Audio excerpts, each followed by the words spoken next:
just sort of, I want to define the problem. So, why counter-recruiting? Well, counter-recruiting is, and it's not my original opinion on my part, if you want to do something about militarism and the way we conduct foreign policy, the best place to start that is in the schools. And because that's where they get their bodies from. As for those people who don't know it, almost all the people who go into the military, the enlisted people, go through the high schools. And I've got some information packets about counter-recruiting, about some of the issues in counter-recruiting, which we can talk about a little bit later. But I'd like to just quote Rick Janko, who's a longtime activist with Committee Opposed to Militarism and the Draft in San Diego, wrote a couple of articles, and they're sitting on the top of this packet. And for anybody who's involved in counter-recruiting or wants to get involved with it, these are mandatory reading, in my opinion. And I'll just quote a couple of things here before we move on. He says, for a couple of years, some of us have been arguing the turning point in the peace movement will come when it recognizes that counter-recruiting and organizing is the most practical way to tangibly affect current U.S. foreign policy. He continues,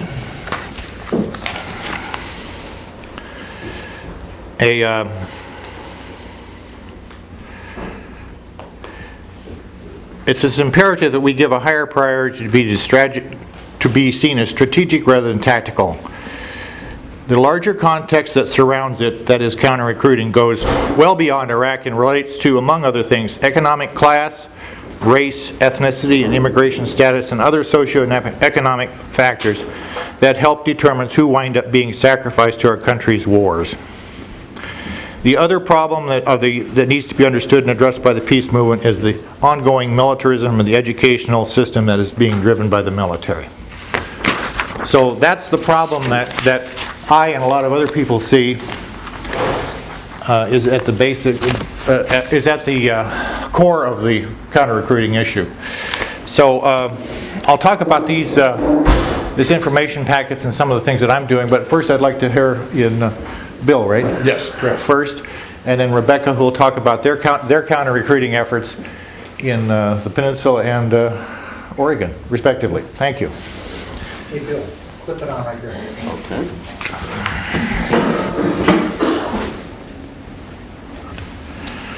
And I'm Bill Maier, and I actually live in Sequim, Washington, for those of you who are familiar with that area. About 2.5 years ago, in November, I started meeting with a woman who's been an old-time peace activist friend of mine, who's retired. Her husband is a retired minister, and she and I got to talking about truth in recruiting, and we both had a little bit of knowledge and definitely had a passion to want to do something about it. So we started to meet regularly in November of '06, and by February we had met with the principal of the high school. And we walked into his office, and there was a 11 by 14 or 8.5 by 14 picture of the Black Hawk helicopter with him standing with the recruiter right on his desk staring at us. And it had just before, like 3 months before we got there, it had landed up on the track above the high school, and it was quite a big hoopla, and the kids all loved it, and except for the more well-read and informed students who found it very offensive. He basically told us that this Ninth Circuit Court decision that we have equal right, people that disagree with, that don't believe the recruiters are giving full disclosure, we have a right to equal time on the campus with them. And he said that's a school district issue, not a school issue. So he sent us to the facilities director, who we met with later that spring. And he had come from a very small school district in eastern Washington, and they had got the opt-out clause. Is that a familiar clause to you folks? Okay, so is there anybody that's not a familiar? Okay, they had gotten the opt-out clause so that students don't have to get the recruiting information, calling them, those kinds of things. However, he was in a school district that he didn't know what he could do. And so he told us what we could do is attempt to set up a club up at the high school that then we could operate under the auspices of that club, because it's very difficult to come in as an outside person. So we had our first meeting in '07, and that we ended up very lucky. We got 2 senior girls that were very active, very intelligent, really go-getters, put together a lot of stuff. And then they got us involved with Amnesty International, which had a club.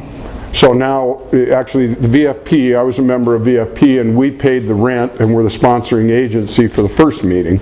And then from then on, Amnesty sponsored us when we were up there. And unbeknownst to us, when last spring, when the new registration stuff came out, our opt-out clause was in the registration. So it was separated, and so we found out at one of our meetings. No one knew, but they had the bulletin, and here's our opt-out clause. The thing we haven't accomplished yet, what we're working on right now, is the tabling, to have equal time on the campus. We had the advantage of Liz Goldstein Rivera. I don't know if any of you know her, but she's in Port Townsend, and she had very successfully accomplished the results of her work in the Port Townsend School District, and it isn't just her alone. There were a lot of other people that were helping her. The recruiters no longer come to the high school. Yeah. And she really understands that Ninth Circuit Court decision, and when you're going to meet with school districts and principals, knowing that decision and how vague it is, yet how much is in there. There's a lot in there. So if you can really be not pushy, because we really don't have any power, but it is saying that it needs to be considered. And our state doesn't blanketly say we've all got to follow the Ninth Circuit Court decision. So it's each school district gets to interpret that however they want to interpret it. So we had Liz helping us. She came to one of our meetings. She met with the facilities director of the school board with us. We attempted to table under the sponsorship of Amnesty International, and we showed up at the Career Counseling Center, and the woman just, "Oh, what are you doing? Who are you? You can't be here. It's got to have been pre-approved and written authorization to be there." And we said, well, this is a club. And so she agreed to let us be in the Career Center, where the recruiters go outside the Career Center, set up a table, and it's right on the way to the cafeteria. And they're out hawking. They've got free giveaways, and They have to sign up for them, don't they? Or do they give them away free? I think you're right.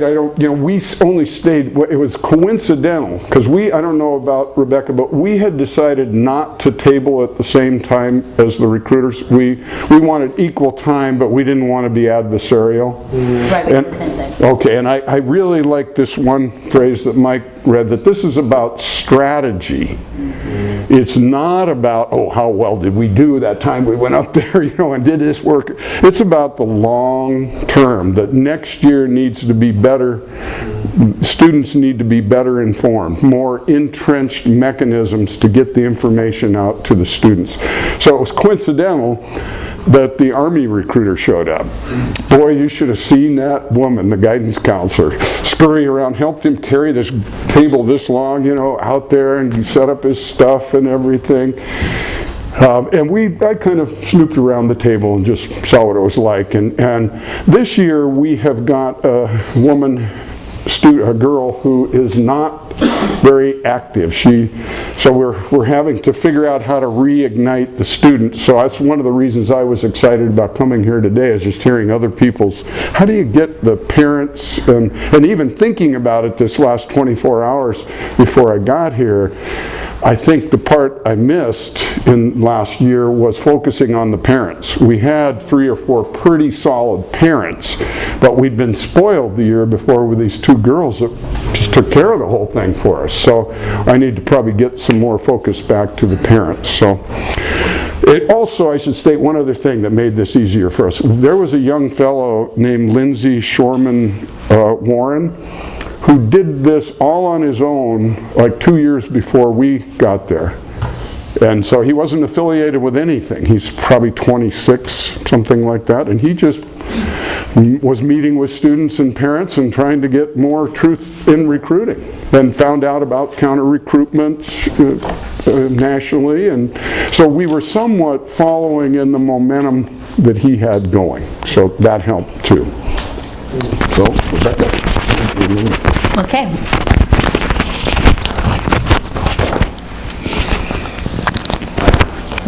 Alrighty.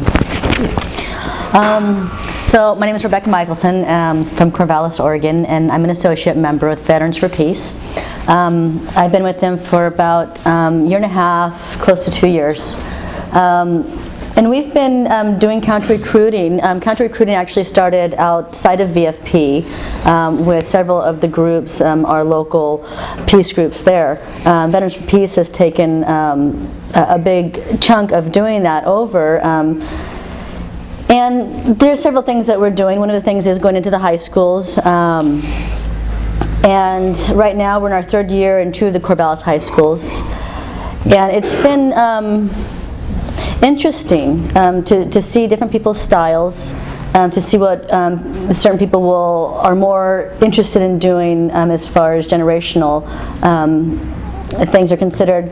We have tabling inside the high schools. So in one of the high schools, we are actually out in the hallway where the recruiters are, because they're allowed to be out there. We don't, a lot of the people that do the counter-recruiting in those 2 high schools, I've done it some in there, and I have found that when I go in there and I'm just talking to the kids, and I interact by giving out stickers, and I just stand there, and we're kind of asked not to interact with the students unless they come up and talk to us. And so I'll stand there, with my eyebrows up, giving stickers out, like I'm sure the recruiters do. We don't go in there when the recruiters are in there either. They're peace please. So, and you can get them free online. I know our chapter president, or she was our president, Leah, printed these up. So we always have plenty of these. And so they come over and they'll talk, and it's really interesting to get them engaged, and it's not easy. It's definitely not easy, and I can be an engaging person at times.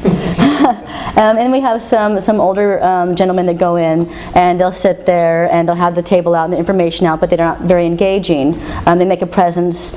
What I've seen that's had the largest effect besides tabling is really getting in the high schools and getting the opt-out forms in the pack. It's not just, the clause are great to have a little box to check out, but when you actually have a form in there and it has information about what it is to opt out, why it's in possibly your best interest to opt out your children. And it's more educational, so the parents are actually, seeing, well, what is going on here in our high schools. So that's gotten in, and we've got opt-out numbers for a couple years that have been pretty impressive. Oh, I don't have my other one, but for last year, now we've been getting the opt-out forms. We've been trying to get them to the 9th graders.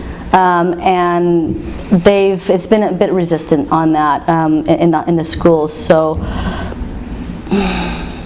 this is not resistant as far as they don't want to really put the opt-out forms in the packets for the 9th graders. The school doesn't? The school doesn't, right. This is one of the things we haven't accomplished even in the high school yet. We've got the form and we've turned it into them. They haven't put it in the packet. They just right. You went in and volunteered to stuff the envelopes with that? There you go. Yeah. Good idea. We set them on the table at the career right, day, right, having them on the table. But it should go with the mailer. Absolutely, yeah. So, but the 11th and 12th graders do get the opt-out form. And we've got numbers for 9th grade, 10th grade, 11th, and 12th for the opt-out of 2007-2008 year. In 9th grade, there was 299 enrolled, 11 opted out, so that's 4%. 10th grade, it was 254, 9 opted out, another 4%. In 11th grade, they had 242 enrolled, 139 opted out, so that's 50%. In 12th grade, I mean, it just keeps getting better. We had 227 enrolled, 172 opted out, which is 76%.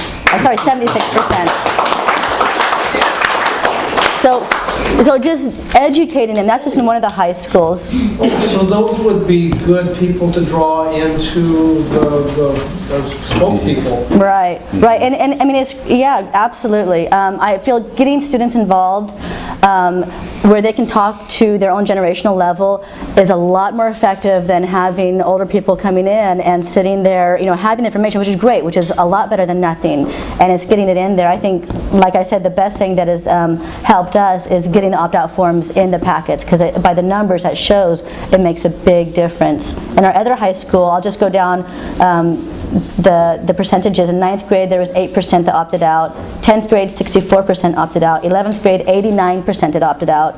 And in 12th grade, 86% had opted out. So that's huge. I feel, and we feel, that the sooner they opt out, the less chance there is for the military to get their information, because they can actually get it at the 9th grade. They can get it. One of the things that they do when they come in the military is they give away the freebies and stuff like that. And anytime that I've ever been to a military recruiting booth, and I go often, I love going there and getting freebies. I've got a whole bag of freebies. Man, I got some goodies. And all I got to do is sign up my information away, and they give me DVDs, hats. This actually is a T-shirt. Now this is a little off. This is a T-shirt from a friend of mine. Her husband is in the National Guard, and this is a free T-shirt that they gave him, and it says "American Jihad," and it's got the Statue of Liberty with a machine gun on it. And it says, "The world's fight for freedom against militant Islam."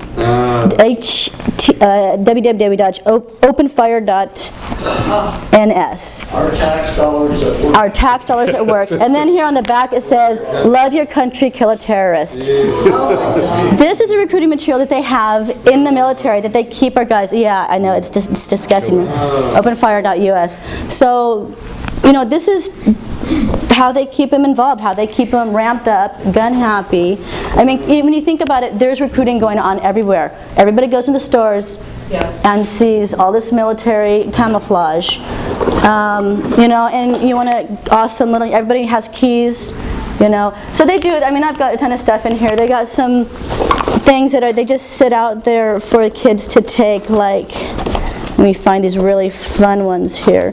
Things that look like passports, DVDs. One of the things that I do, now, oh God, here I am on film saying this. Now, everybody has a different way of going about counter recruiting. There's a lot of things you can do. One of the things that I do is I see military recruiting advertisement up, I take it down. Okay, and then I can use it in other ways. One of the things that that you can do with that material after it's taken down is you can put GI Rights hotline cards in the where is that? These little boards that they have up a lot all over the place. Where are they here? It's great because they've got billions to use on advertisement, literally billions they use in advertising, and they spare nothing. I mean, it makes it look like it's really fun and it's teamwork, and there's so much to work against just counter recruiting. We have very limited materials, but look, free money, National Guard, free money here. I got that from a KFC one day when I walked in. Not that I go to KFC a lot, but it was sitting there, and I dumped the change and took that. And it's subliminal messages. Take the money, free money from the National Guard, and they have a little slot for their cards. So one of the things you can do, like with one of these things, is put GI Rights hotline cards in, or other kinds of cards. So you can use this material. We don't have a lot of money. Let's use theirs. So there's one of the other things that we're doing, and where'd my pad go? in Corvallis is, besides the high schools, we go to fairs. The county recruiters are always at the fairs, so we set up a peace booth there. Raging Grannies, we have a Raging Granny group in Corvallis, and they have a really great military recruitment chant. I'm not going to do it right now. I don't sing well, which is great about Raging Grannies. You don't have to sing well. If anybody wants a copy, I'd be happy to give you a copy. Another thing that's been going on that I've personally been doing is I go into the bars, and we've got quite a few military in the bars there, and we'll go sing peace karaoke songs. Now, we do not get much applause, and I do it in sign language, my friend does it in singing, but we sit down and these men will trickle over to us and they start talking to us and they start thanking us, even though we're cut off at the bars. Like, we had 2 drinks and the bartender cuts us off after we sing. So, but the military, at one time we had 4 Marines coming by after we talked to them for about 15 minutes, and they weren't happy with us at first, and then we started talking to them and got down to it. What I was like, I kept talking to him and listening, and they finally said what I was waiting for him to say is, we just want to get home alive. And I said, that is what I want for you too. That is why I'm doing this. And they were just like, all their little lights went on. They were like, wow. And so there was hugs, and they saluted us. We went back into the bar, and they walked by in front of everybody and saluted us. And we were just like, wow. Now that's, and so I think there's more to counter recruiting than just talking to, youth in the high schools, or in the malls, that we go to malls too. And that's, talking to these veterans that are coming back, because, and not talking to them, I don't even want to say talking, but listening to them and getting where they're coming from. And once they felt listened to, they were willing to listen themselves and really get where we're coming from. And that, I feel, is some of our largest allies in this counter recruitment movement are the veterans themselves. And to bring them in and to have them speak their story. And I would like to have one more person come up to the board and just talk a little bit about what he's doing in counter recruiting, and that's Benji Lewis. He's one of our Veterans for Peace members up there, and he's been doing counter recruiting in the colleges, and he has some more experience to talk about that. Well, I think the only thing to really add, is a pretty great assessment is that I found that, particularly in the community colleges, can everyone hear me? Yeah. This is for the camera. Oh, for the camera? For the camera. Is doing outreach to veterans that are out there, and particularly with the National Guard and Reserve callbacks, where the majority of the people did enlist for college money. We find them in the schools. So as I set up truth and recruitment stations in the colleges, I also make it a point to have some signs out for vets to come up and so on and so forth. And then through that, you tend to have a more effective counter recruitment station, because you've got a presence, or there tends to be several vets staying around talking, and that's really all I can add. Are you going into the college, high school too, right? No, the alternative. Oh yeah, that's another good point. Is alternative high schools tend to get overlooked. They're not directly, their own schools, or more of a contingent of the other high schools, and the counseling staff, at least where we are, tends to be more acquiescent, having counter recruiters in there. They're there dealing with troubled kids, and they want to see them find a path that's not going to trouble them more. I guess what attracts a lot of the young people to join, especially from, maybe lower income families or whatever, is the lure of benefits, right? Yeah. So I recall once at the Bellingham, the Western Washington University there was a fellow with a handmade sign that said, for the cost of the war, we could fund 20 million full scholarships. Absolutely. Yeah. I mean, so what argument do you present to say, well, I can't offer you a free scholarship, but here are other benefits, or what else? We have a program that we're working on and continue to update called Careers with a Conscience through our community college website, and you can usually find a teacher in the Peace Studies department that will give someone a talent grant to complete that. So you definitely put the alternatives out there, and then I also just usually use Socratic questioning And I'll ask question after question until the student themselves draws that example. When you talk about $450 billion feeding the military-industrial complex and how that really is just bad for him, and if he joins the military, he's going to be in a worse economic situation than he was before, among perpetuating it. Help him bring down the system, basically. And the numbers really don't jive with what the recruiters are saying. That really only, see, it's the reason that 71% of recruits that enroll in the plan, only 71 enroll in the GI Bill. Of that, 35% obtain the funding. So that number's about a quarter. That's just because they don't sign up for the funding. They're not eligible. There's a variety of ways that you have to, hurdles you need to go, and nobody tells you that. So it's like, present that to the kids? yeah, this is one of our main, the GI Bill is no sure bet, sits right there. A couple other things. I've got a few more things to say, and you guys can jump in, but then we're going to have a Q&A afterwards, so that we're going to spend a lot of time on that. Rebecca, one of the things Rebecca was talking about, the materials. Well, yeah. I think you were saying, Todd, that one of the people I've talked to, that it's the the Department of Defense's recruiting budget is something like $5 billion a year. And 5 years ago, the number of recruiters in the United States was about 14,000. That's almost doubled, or 27,000 now. One of the reasons that they're doing that, of course, is these meat grinder wars that we're involved in. And the Department of Defense wants to increase the Army and Marine Corps by about 90,000, above their current levels. And that's their assessment of how many soldiers it will take to keep the two wars going. I mean, people forget about Iraq. There's still 140,000 American combat soldiers there, plus the contractors, another 20,000 contractors, Americans.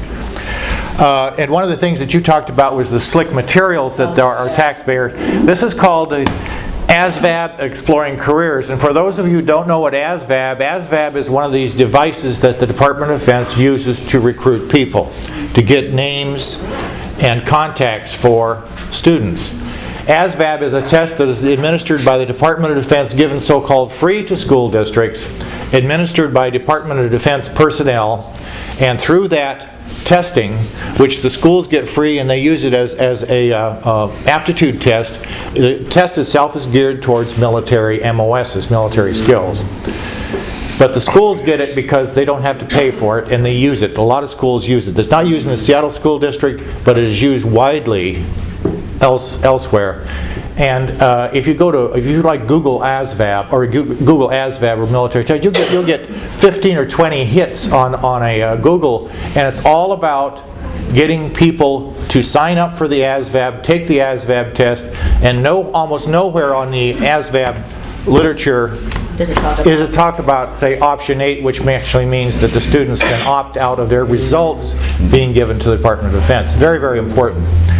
A lot of people make that mandatory. They believe they just that they have to, that they have to take it. And it's all bullshit. I mean, these days with 80% of the people going in the military don't have to have high school educations, and they're taking felons. This is not really an issue. It's simply a way to Washington Truth and Recruiting was down at the Doubletree last weekend, and we did a presentation on the career counselors down there.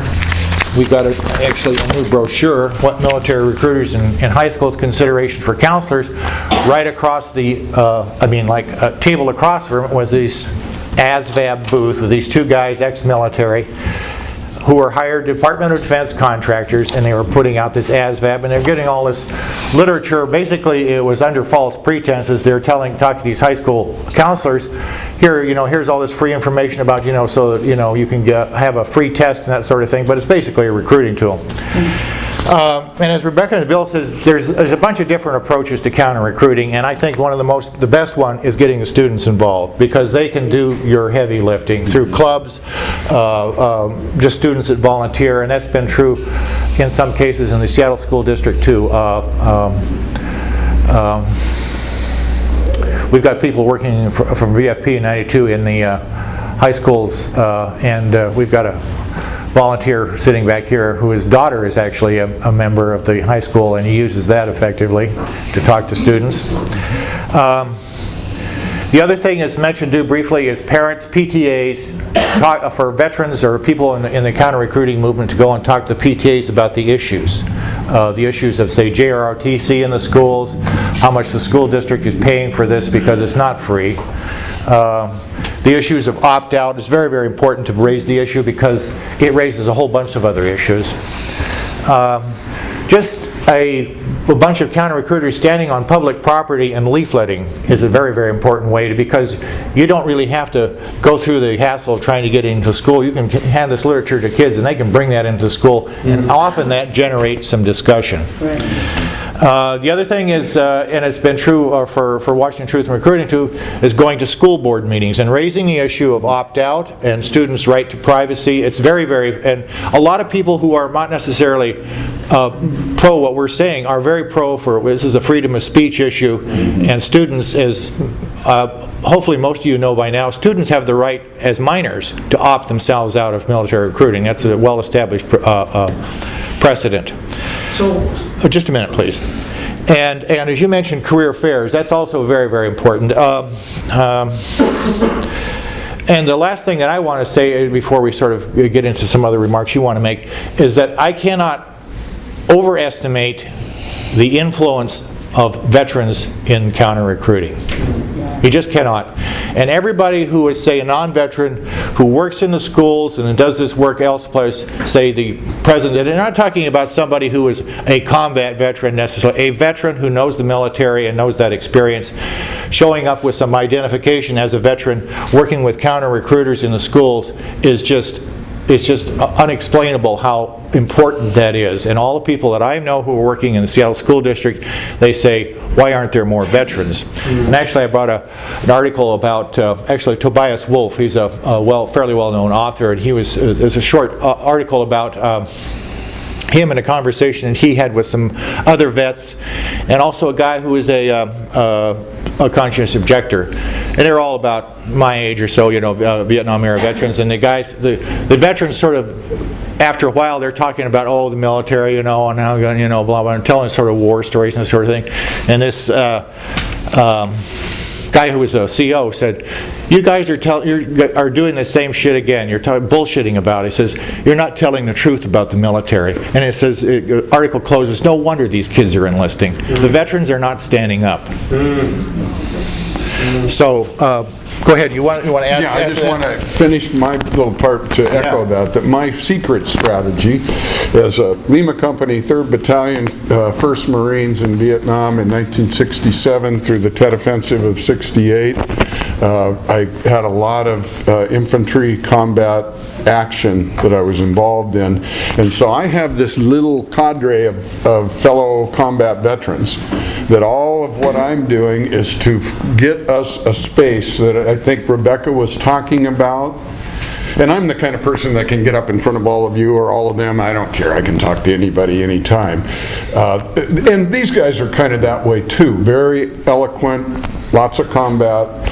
But it's more that they're sitting there at that table. They don't need to get up like the other counter-recruiters. This is for the really serious young man or woman that wants to go in the military. We want them to have a veteran, a combat veteran to talk with, to get an actual first-hand account of what the product that you're signing up to produce, which doesn't get produced all the time, and it's been being produced for the last 8 years and for the 9 years of Vietnam. But that actual product and what it's like to be a person that perpetrates that is what we want to be able to say to them. Great.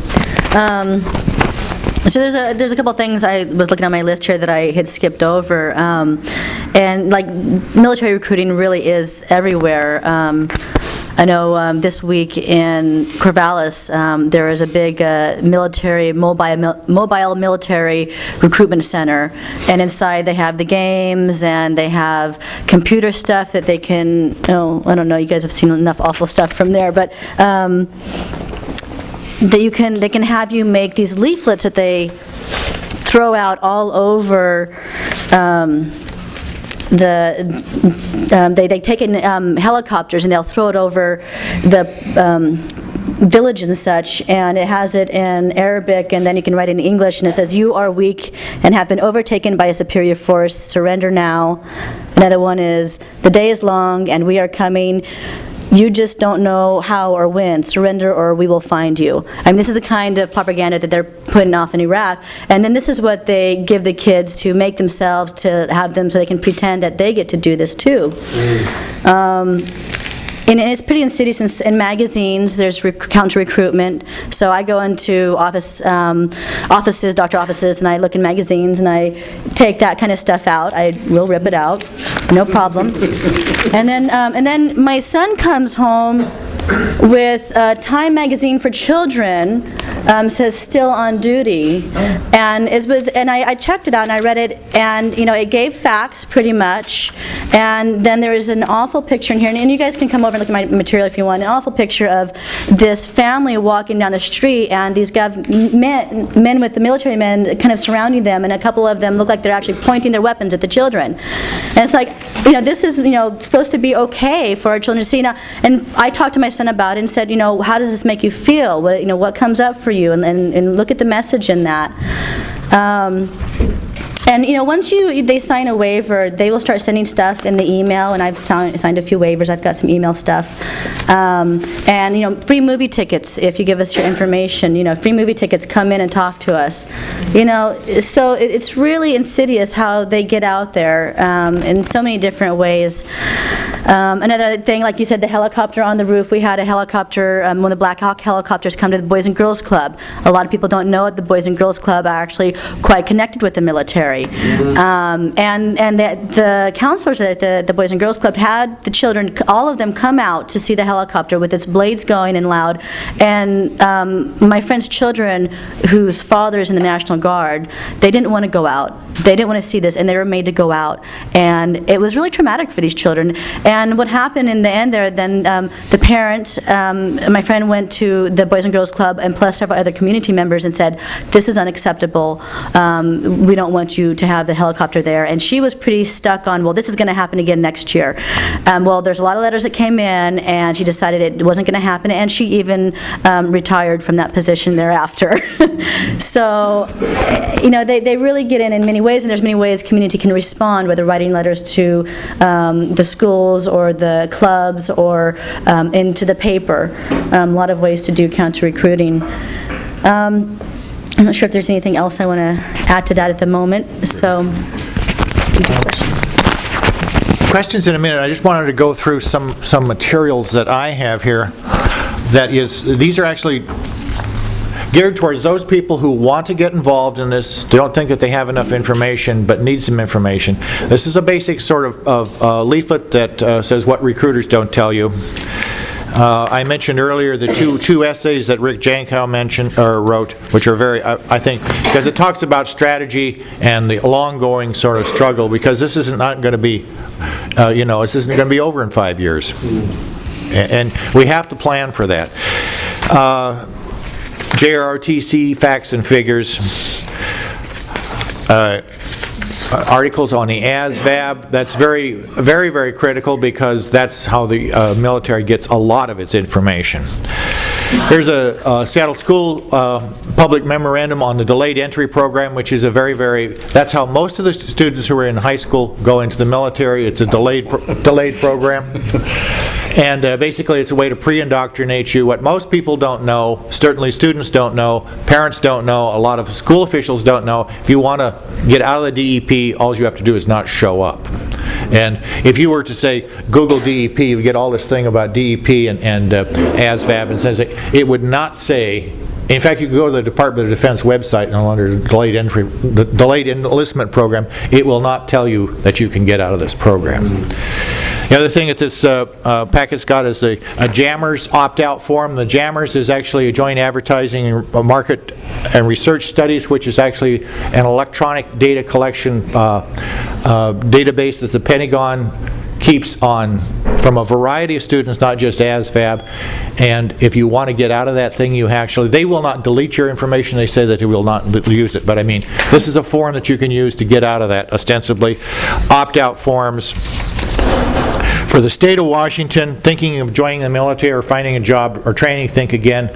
This guide is intended to provide alternatives to military service for youth in Washington, and actually they make them for other states. It's a basic guide on alternatives to military service, including college. If you're dealing with administrators and they're talking about how good military service is, 1 in 4 veterans is homeless. In King County, there are 10,000 homeless people here. 3,000 of those are veterans. Here's an article on veterans struggle to join the workforce, and it basically talks about how useless military training is when it applies to civilian jobs. We're probably 2 good examples here. I was an interrogator linguist and he was a light weapons specialist. If we were to go back and apply those jobs to civilian life, we basically could go work for organized crime. That's what it would be.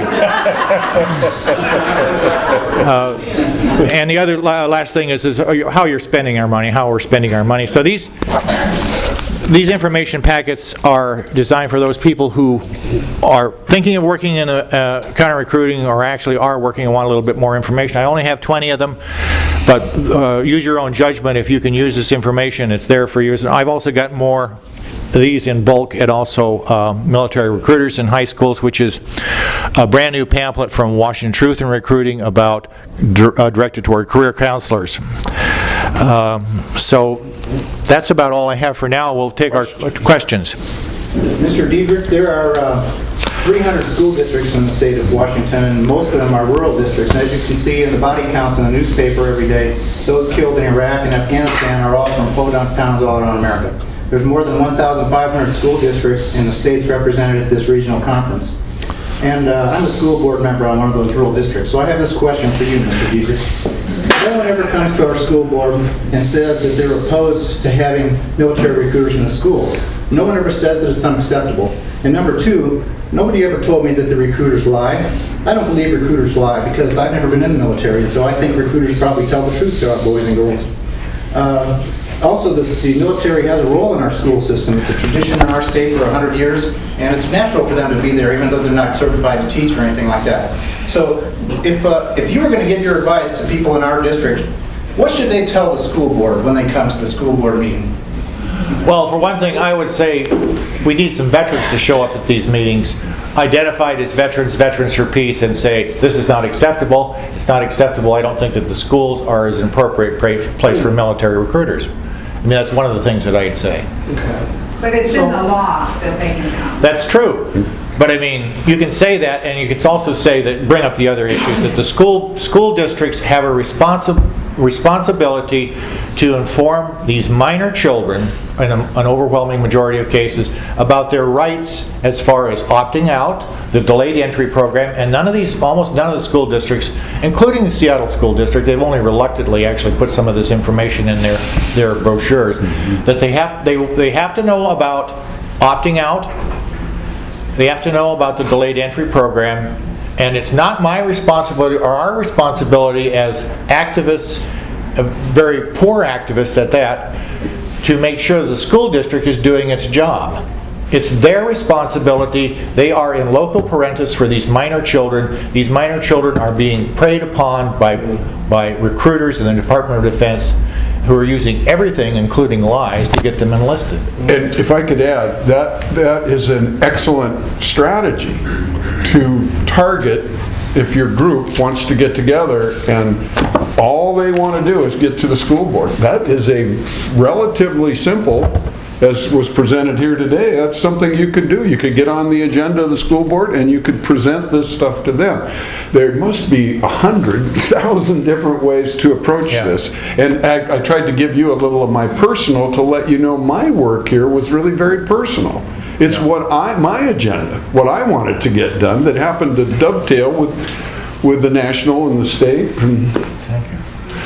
And the hat back there. Oh, I just wanted to add a couple of other alternatives to dealing with the school boards, if I may. Absolutely. 2 things. We have 2 school districts in Central in the Boise area Boise School District is the largest. They have 5 or 6 high schools, as I recall. And they have a large event every year that 5,000 students in the district go to, 11th and 12th graders. It's the annual career fair day. And we usually show up with the Idaho Peace Coalition, the 2 of us, and we offer careers in peacemaking and other ideas of alternatives to military service, but we also subversively, very nicely though, hand out an Addicted to War book. Most of the teachers, and they are very, very happy to get that book. They ask for it. They come to the table and go, do you have any copies of it? Let me tell you how one way to counteract the recruiters in a big event like that, they have 5 military representations there, all of them plus the National Guard, and they even have the machine gun box and the airplane, fighter jet box and everything. So we're up against a really mega behemoth of military recruiters. And they came by one year, the Marines, were trying to get us thrown out. In fact, the district person that I work with knows us so well that we actually ended up, they were asked to leave. That's one way to get rid of them. Because they were harassing us, and it was very apparent. They would come by and take our materials and dump them in the trash. So they got caught doing it. The other way, the other Marine school district, we kept up our demand to work with them. And the problem they have is that all the districts have a hard time interpreting the No Child Left Behind law. It's so broad and general and loose that that's what you guys are describing also. And likewise, it can be used to our advantage also. And so what we did is we kept up the pressure so much on the Marine School District, which is a little smaller district. There's a lot of growth in the community. So there's not enough schools for all the children because of all the development and housing going in. It's really fast growing. And so what we did there is kept up made them eventually, they said, okay, nobody gets to come in and do any recruiting or any other kind of information. So that's the other thing. That's fine. The school will eventually get tired of you and just make it illegal for, not anybody allowed to be in there. So that's another way to do it. Hard though. In the back, Mike. Just a couple more things. One is in the Seattle area, I don't know if you talked about that, but we're putting counter-recruiting ads in the student papers that are beautifully designed. Another is cookies, chocolate chip cookies. Kids are hungry. Candies and cookies, put that on your table. We have a very voluble woman from Uruguay who grew up under a military dictator, resisting that. And one of her lines that she says to young men is, you might come home without a leg or without something right close to your head. Just to sort of tag on following on what has been said before here, getting students involved in this is critical. Getting clubs involved in it, you can use their clubs like Amnesty or other type of clubs, peace clubs to get involved, and getting if there's any journalism students, the school has a program, talk to the usually the advisor and or the club itself and write an article about counter-recruiting. They need to fill white space in most of those little papers, so they'll do this for you, and it's an easy way to get your point of view across. I worked on some of this down in Portland, and we worked with a couple of people because there's a coalition of groups that are working on these issues. VFP 72, the Quaker organization, AFSC, and we have PDX Recruiter Watch. And oftentimes we worked with a group of people that we call Beats for Peace, and we would use hip-hop music that was designed around peace, and we reach out to kids to give CDs just by standing out in front of the school and hand those out. And we work with doing art projects and writing projects in which the kids would then have a show and perform. And that was one way of also reaching out. But I also had a question for you. I just thinking about this, has anybody, schools do these they take kids on tours to various places, to museums. Does anybody take them to a VA hospital? Yeah. Wow. Kidding. Wow. Actually, I was part of a three-person panel here a week ago at the University of Washington, put on by the I think the School of Medicine there, and we talked about basically veterans homelessness and other veterans health care issues, and that's one of the things that the guy actually organized, Ian Mackey, said. He says take students who are thinking about, actually involved in their health care, their health care majors, take them to the VA, and he sort of phrased it for, because they want to, help veterans, that sort of thing. But I mean, going to a VA hospital is an eye-opener. You go into those wards, especially with those young kids where they're all shot up. It's absolutely. Charlotte. I believe we're in a state of perpetual war, and I believe the draft will soon have everything reinstated. Is there anything, and we thought at all about how to help young people who don't choose to go to war to be killed or killed, and when they're drafted?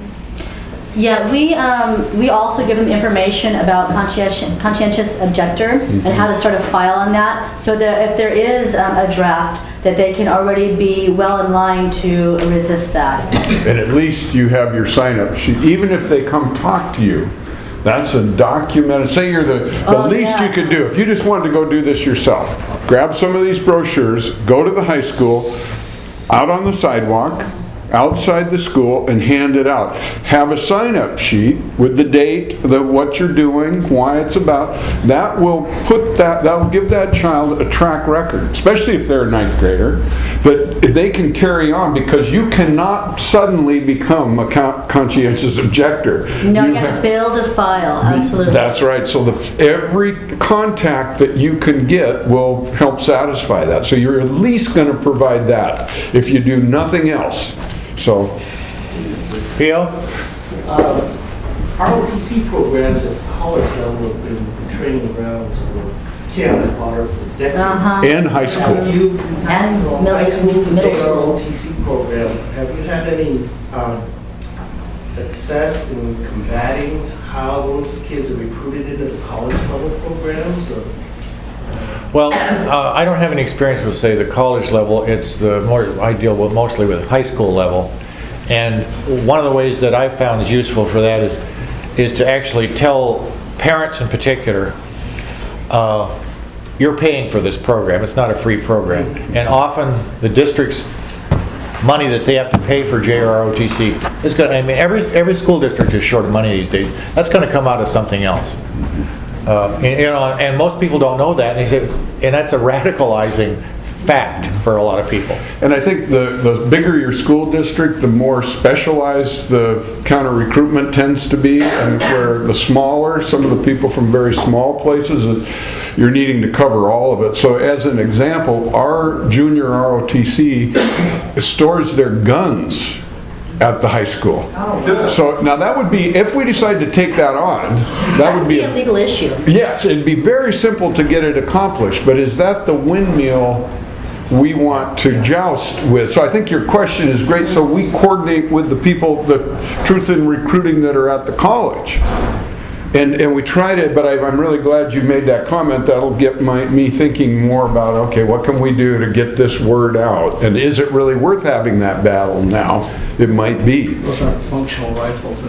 No, they're definitely not. We got a But couple you know, minutes. a lot of schools have a policy that you can't bring anything weapon-like to school. You can't wear shirts. Right. You can't have things that look like weapons. And this is really that's looks like a legal weapon. issue. I talked to in my daughter's, not even elementary school, the primary school, they had a big display of military on there, and I looked at the display, and there's these guys with their rifles, and I'm like, I thought that they couldn't have things like that in school. And the registration lady came and looked at it. She's like, I'm gonna have to talk to the principal about that. So I was like, let's. We got a couple of minutes. Marion. There's a sign-up sheet that Road Valley. We didn't have any background, that's why we were trying to Okay. But we set up a, This will be the last one. I think we're just about out of time here for this room. My case is an Army medic in Vietnam. Some of you may have heard of that piece last night. What I do is I go into high school, and I've spoken to virtually every high school in Portland, and I think that what veterans have to do, and it's not easy for veterans to do this, but I go into the high schools and I get down and dirty. I don't like to use that word down and dirty, but I think you have to tell these kids the truth because they're 16, 17 years old, so the recruiters are swooping down on them. You know, it's like that statement last night I read from, 58,000 American soldiers were killed in Vietnam. Their average age was 19 from the senior prom to Vietnam. And so I think you have to get to them, and tell them what war is about because they don't know what war is about. This was a kid that handed me a note after I spoke. Because I can tell you how many times kids come up to me and they'll grab my hand and they'll grab it and they'll shake my hand and they say, thank you for telling me the truth. Or another student comes up to me and says, I was thinking about going into the military, but I don't think I'm going to go in there now. Because when I talk to them, it's visceral language. It doesn't come from my head. Vietnam does not come from my head, it comes from my gut. So this kid handed me a note. His name was Bryce White. He was from the Dalles High School. This was dated December 2003. This is what he said. He said, I always thought going in the military to be a sniper. No, he said, I always thought of going into the military to be a sniper. Get to use cool guns and stuff. Camouflage. And I know that people change when they're there, and I didn't know what would happen when you get back from a war. Thank you for telling me, because there's the war in Iraq, and there's the war in Vietnam, and then there's the war when they come back home. Because we get trashed. We get trashed. Every one of us gets trashed. And that's what these kids have got to know. So, I cannot impress upon veterans, if you can reach into your gut and start telling these kids the reality of war, that's what's got to happen. It's the only thing is we have the power to save lives. We have the power to save lives. And it's not easy. I know a lot of vets can't pull that shit out of their gut, but that's sometimes the only thing that's going to save their lives. So thank you very much. Thank you.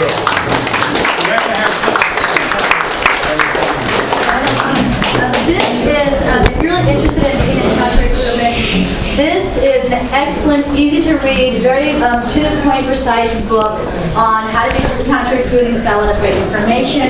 It's from it's Amy Allison, co-written by David Solnit, and you can get it online, armyofnone.com. But it's absolutely excellent, and it really speaks to young people's way of doing. It's My Life also is another great resource. And really, when it comes down to it, we want to speak their language. There's really great counter-recruitment videos on YouTube that you can just show them, and they're flashy. They use it's very military-looking, but they put the truth behind it, so it's really impactful. You want to use things that are impactful, that are that a lot of this information. Kids, how are they with information? Oh God, more information. More. I'm not going to read that, So give them the media that they're used to. So really use the media that's out there. And honestly, if there's no bodies, there's no war. No war, no bodies. Thank you. Thank you.